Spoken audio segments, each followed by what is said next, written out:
जैसे ही आदमी ने अपनी प्रेमिका को बिस्तर पर लिटाया, उसने अचानक देखा कि उसका नज़दीकी दोस्त उसे गुस्से से घूर रहा है।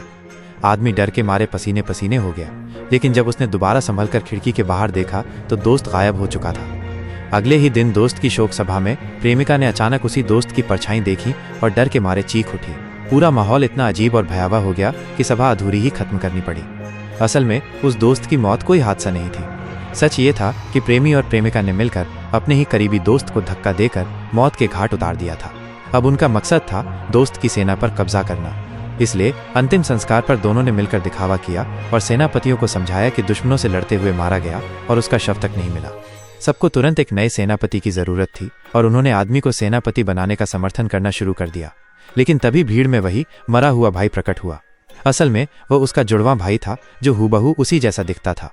असली भाई की मौत की खबर सुनकर वो लौट आया और शक हुआ कि उसका युद्ध में अजय भाई ऐसे नहीं मर सकता, इसलिए उसने भेष बदलकर जांच शुरू की। लेकिन बड़े भाई का वफादार सैनिक झूठे विरोध में खड़ा हो गया। उसने कहा कि सेनापति बनने के लिए सेना का बिंगफू सैन्य प्रतीक चाहिए, जो असली सेनापति हमेशा अपने साथ रखता था, और उसके साथ ही खाई में गिर गया। ये सुनकर जुड़वां भाई ने अपनी जेब से वही बिंगफू निकाला और ठान लिया कि 3 दिन बाद होने वाले यज्ञ समारोह में सबके सामने सच सामने लाएगा। अचानक मरा हुआ असली सेनापति चू वुशुआंग सबके सामने आ खड़ा हुआ।